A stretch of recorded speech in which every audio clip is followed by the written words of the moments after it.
37 તપેલા dying મિલ seal કરવામાં આવી છે। મનપા દ્વારા બેદરકાર યુનિટ સંચાલકો સામે કાર્યવાહી કરાઈ છે। તમામ તપેલા ડાઇંગ મિલોને નોટિસ આપીને સીલ કરવામાં આવી। ડાઇંગ મિલો દ્વારા ગેરકાયદે રીતે ડ્રેનેજ લાઇનમાં છોડાતું હતું પાણી। અગાઉ ઉધના વિસ્તારની 22 તપેલા ડાઇંગ મિલ સીલ કરવામાં આવી હતી। તો સુરતના લીંબાદ વિસ્તારમાં 37 તપેલા ડાઇંગ મિલ સીલ કરવામાં આવી છે।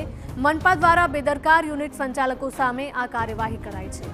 તમામ તપેલા ડાઇંગ મિલોને નોટિસ આપવામાં આવી અને ત્યારબાદ સીલ કરવામાં આવી છે। અગાઉ પણ નોટિસો આપવામાં આવી હતી, છતાં પણ તેઓ ખુલ્લામાં જ કેમિકલયુક્ત પાણી છોડતા હતા અને તેને લઈને જ આ કાર્યવાહી કરવામાં આવી છે।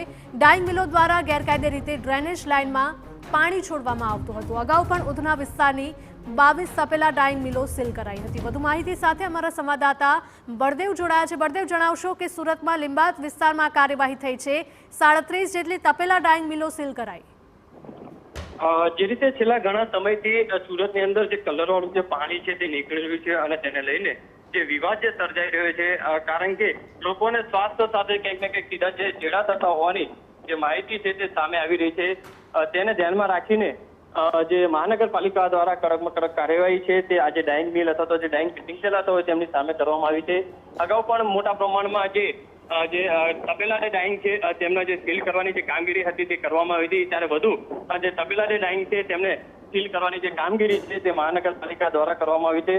37 થી વધુ જે લીંબાયત વિસ્તાર અને ઉધના વિસ્તારમાં આવેલી જે ડાઇંગ જે મિલો છે તેને જે કલર વાળા જે પાણી છે તે ડ્રેનેજની અંદર ક્યાંક ને ક્યાંક હોવાની જે માહિતી સામે આવી હતી ને તેના કારણે જે તમામ જે સીલો કરી છે અને સાથે જો સીલ જે કોઈ પણ કંપનીના માલિક જો તોડશે તો તેમની સામે ફોજદારીની કાર્યવાહી છે તે પણ કરવામાં આવશે અને સાથે સાથે જે છે મહત્વની વસ્તુ એ પણ છે કે તેમની સામે ફોજદારી સાથે તેમની જે મિલકતો છે તે પણ સીઝ કરવા સુધીની જે કામગીરી છે તે મહાનગરપાલિકા દ્વારા કરવામાં આવશે તેવું હાલમાં તો મહાનગરપાલિકાના અધિકારીઓ છે તે કહી રહ્યા છે।